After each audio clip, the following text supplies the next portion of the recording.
take this country in a fundamentally new direction. That's what's happening in America right now. Typically, for documentary films, the use of archival footage is important to reinterpreting truth claims from the director's perspectives.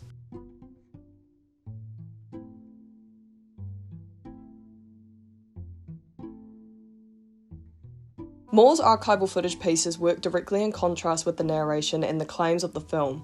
He uses archival footage to represent an ironic contrast. The scam to swindle people out of the homes they already owned was masterful. Here's how it worked.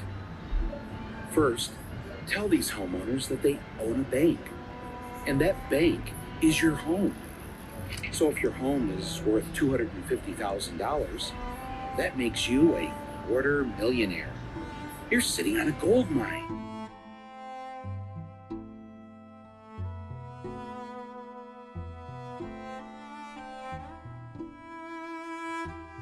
Because Moore is trying to decode a complicated world through himself as the truth-seeking main character, establishing a complicated world at the outset is crucial for his documentary style.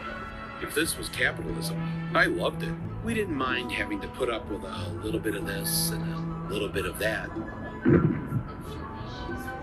Just as long as we could be middle class. And we could count on our kids having it better than we had it. It sounded like a good deal to us. Because of this, Moore's footage appears to directly disapprove his statements. This is where ambiguity is manufactured. He asserts one thing through voiceover, but the choice of archival footage demonstrates another. It was time to bring a new sheriff to town. One who knew how to act like a president. He knew how to handle workers who wanted a better wage. We're on the upward swing, and the factories are working much stronger than before. We're back on top. Irony in Moore's documentary serves to heighten ambiguity, so he could better accent his reflexive journey into finding an answer. 13th, directed by Ava DuVernay, explores the history of racial inequality in the United States, being heavily focused on the nation's prisons' disproportionate population filled with African Americans. By using archival footage, we seem much closer to the past as a generalized concept.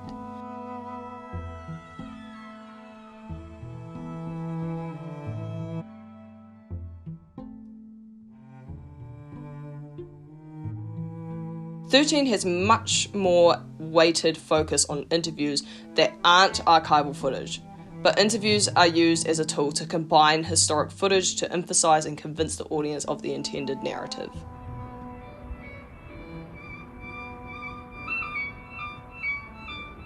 Birth of a Nation was just a profoundly important cultural event.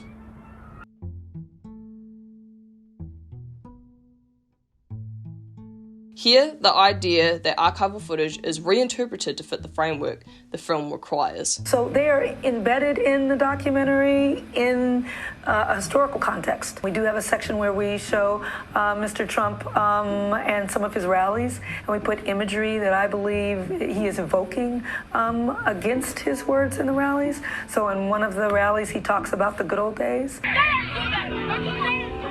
Knock the crap out of him, would you? Seriously. Get him out of here. And then we show you images of the good old days. In the good old days, this doesn't happen because they used to treat them very, very rough.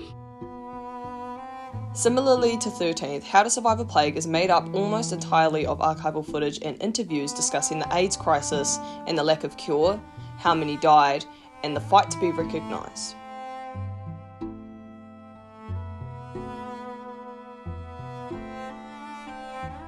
How to Survive a Plague frequently draws upon the appropriate documents housed in official archival institutions to serve as evidence of some argument or assertion about the past.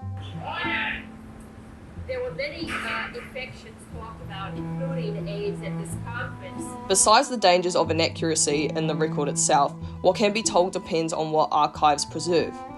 That is, issues of power and control, of who deems what to be important, often determined by the content of historical record. Thousands of people died and demoted because there was no priority within the government.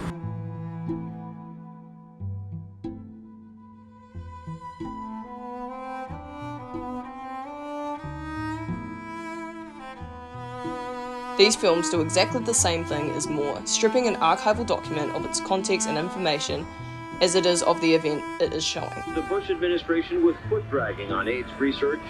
It's not the amount of federal money allocated to it, so much as how research priorities are defined. They would say that the Negro is out of control, that there's a threat of violence to white women. What were we really pledging our allegiance to? All three of these films clear the archival documents they use of context in order to help visualize and dramatize the narratives they hope to explore and truth claims they aim to offer the viewer. While the methods used can change in different documentary modes, archival footage remains an illustrative or verifying tool in documentary cinema.